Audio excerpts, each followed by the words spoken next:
Three revolutionary leaders endure brutal solitary confinement after a military coup in Uruguay. Struggling with isolation, torture, and psychological torment, they find hope through secret communication and resilience.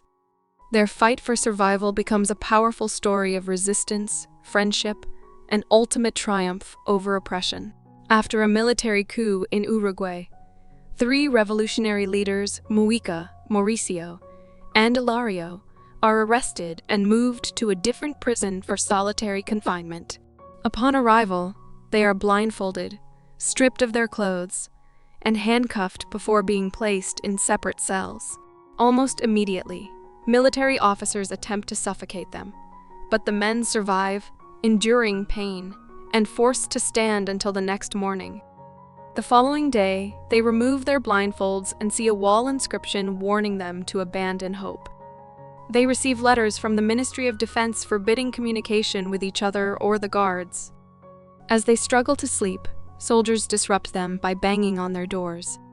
After a year, they are transferred again, this time to a cell with a bed but still harsh conditions. The military chief visits, threatening them and calling them hostages while warning Mauricio about his family's visits. Following the visit, the men get haircuts and a chance to bathe. During a family visit, Mauricio is joyful until his father collapses, prompting him to call for help before being taken back to his cell.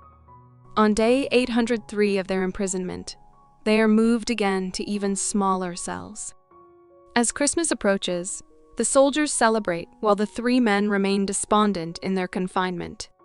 Ilario starts knocking on the wall to see if any of his friends can hear him. Fortunately, Mauricio is in the adjacent cell and responds, allowing them to communicate through knocking. Excited, Ilario wishes Mauricio a Merry Christmas using this new method. As time passes, they become more comfortable with their communication, asking each other questions, and even playing an imaginary chess game by relaying their moves. One day, Ilario needs to use the toilet, but struggles because one of his hands is cuffed to a pipe. He calls a soldier for help, but the soldier only seeks approval from a superior, leading to a lengthy process that eventually escalates to the highest prison official, who is angered by the situation. While in the toilet, Ilario manages to take a discarded newspaper. Upon returning to his cell, he shares the news about recent events in Uruguay with Mauricio. Meanwhile, Mujica's mental state deteriorates, as he begins to hear voices and hallucinate, speaking to an imaginary version of his mother. Interestingly, Mujica's actual mother visits that day, but the soldiers deny her request to see him and leave her waiting in the rain. That night, the men are transferred to another prison, where they discover rats in their cells. Although the cell is spacious, soldiers restrict their movement within it. On day 1529, the men struggle to sleep as an officer, Barriola, talks loudly about a girl he likes. Mauricio interrupts, offering to help Barriola win her over if he brings him a pen and paper. Despite the soldiers' anger at Mauricio for speaking up, Barriola is so smitten that he brings the materials, allowing Mauricio to help him write a message to the girl. Afterward, Barriola leaves with the note. The next day, a group of soldiers takes Mauricio to another room, where Sergeant Alamora asks if he's the writer who helped Barriola. Mauricio confirms he is, and Alamora reveals he also wants to ask a girl out. Mauricio writes a letter for him, which impresses Alamora. In a good mood, Alamora allows Mauricio to keep the writing materials before returning him to his cell.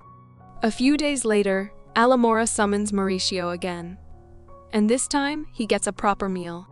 Alamora shares more details about the girl he likes, and Mauricio helps him decide on his next steps and writes another letter. Later that day, while listening to a football match on the radio, Alamora decides to increase the volume so that Mauricio and the other prisoners can hear the commentary. When a goal is scored, it excites Mauricio and his fellow inmates. Afterward, Mauricio finds himself writing yet another letter for Alamora, who has received more feedback about the girl. That night, the hostages are transferred once again. During their journey, which continues into the next day, the truck stops to allow the prisoners to relieve themselves.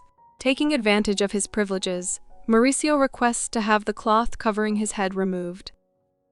The assigned soldier complies slightly, allowing Mauricio to see the sunlight and his surroundings. Upon arriving at the new prison, Mauricio is given a cell with a partially open door, unlike the others. Meanwhile, Muika struggles to maintain his sanity and has a nightmare in which a police officer kills him. Ilario also faces his own challenges as he begins to reminisce about his past and imagines his wife being with him in the cell. After a few days, the prisoners are transferred to yet another prison. Despite the constant moves, Ilario and Mauricio manage to maintain their communication through knocking on the walls. When Ilario shares the news that his daughter is visiting him for the first time in a while, Mauricio comes up with a story that Ilario can tell her. During the visit, Ilario enthusiastically shares the story with his daughter, who appears to enjoy it. However, their time together is cut short, and Ilario is taken away before he can finish the story. The following day, the prisoners are stunned when the soldiers bring in a range of unexpected items, including a table, chair, books, a radio, and even extra food into their cells. After a few days of enjoying the unexpected amenities in their cells, the prisoners realize that this was all part of a calculated plan by the soldiers. The soldiers' true motive becomes clear. They wanted the prisoners to experience a period of relatively better treatment before their upcoming meeting with the International Red Cross Committee Review Board. When the time for the meeting arrives, the prisoners are taken to the interview session. Before going in, they are firmly warned by the soldiers not to say anything negative about the conditions of their confinement and the treatment they have received since being taken into custody. Ilario is the first to be interviewed, and he sees this as a chance to speak out and reveal the true suffering they have endured. However, when faced with the soldiers standing behind him, Ilario ultimately decides to simply answer the questions, as he had been instructed, rather than telling the full truth. After the interviews, the prisoners return to their cells, only to find that the soldiers have swiftly taken away all the additional items they had brought in earlier, marking the end of the prisoners' brief respite from the harsh conditions. Several days after the initial events, the military commander arrives and requests to speak with Ilario. During the search of Ilario's room, the soldiers had discovered an unusual item, a bar of soap. Upon closer inspection, it was revealed that Ilario had written some kind of coded message on the soap. The military commander immediately assumes that Ilario is attempting to secretly communicate with someone on the outside. However, Ilario is able to demonstrate that the markings on the soap are simply random codes with no actual meaning. Embarrassed by his mistake, the military commander laughs it off, ruefully admitting that he regrets not killing Ilario and the others when he had the chance. It is then revealed that on the day Ilario and the others were initially apprehended, the military had just announced that they had taken control of the government in a coup. Ilario is later hiding in a house with some friends when he notices an eerie silence has fallen over the area. The owner of the house, likely Ilario's friend, decides to surrender to the soldiers. She emerges from the house only to find the armed soldiers aiming their weapons at the building. An absolute silence falls as Ilario watches anxiously to see if the soldiers will accept the surrender. The soldiers begin shooting randomly, killing the woman and her husband inside the house. The gunfire lasts a while, and although Ilario is caught in the crossfire, the other man with him in the ceiling remains unharmed. The military chief orders the soldiers to enter the house. When they find no one else inside, they wait for higher officials to arrive. As the officials investigate, it becomes clear that the soldiers had placed guns in the hands of the deceased couple to stage the scene as if they had fired first. While assessing the situation, one soldier goes to the restroom and notices blood dripping from the ceiling, confirming that there are people hiding above. The soldier informs the military chief about what he saw in the restroom. To avoid suspicion, the chief quietly approaches the restroom, where he verifies the soldier's claim. Just as he raises his gun to shoot, Ilario's partner shouts that they are in the ceiling and have surrendered. This disrupts the chief's plan to kill them as two officials enter and instruct the soldiers to rescue the men. In the present, the military chief tells Ilario he deserves nothing but hell. Ilario acknowledges his mistakes and takes responsibility for his actions in the revolutionary movement. He accepts the consequences, but asserts he hasn't been defeated, contrary to the chief's claims. The chief insists Ilario will never leave prison, equating that to defeat. Ilario replies that he doesn't mind dying in prison as he believes he has atoned for his crimes. The next day, Muika finally sees his mother, who brings him some items. However, he isn't himself and abruptly tells her to stop visiting, fearing they might mistreat her because of him. He expresses his struggles with hearing things and his desire to stop thinking, which consumes him in his cell. His mother pleads with him to get his mind right to avoid being killed, but Muika feels lost and doesn't know how. During a prison event, Muika starts shouting for the items his mother brought. As he grows louder and disrupts the event, soldiers come to his cell to quiet him. Muika then threatens to expose one soldier's affair by shouting details at the event, successfully getting what he wants. Concerned about his behavior, the soldiers decide to report the situation to their superiors. The next day, Muika visits a doctor and shares his feelings, including hearing voices in his head. The doctor diagnoses him with delusional psychosis, prescribes medication, and advises him to get more sleep. Muika insists he doesn't need sleep, but wants to read and write to organize his thoughts.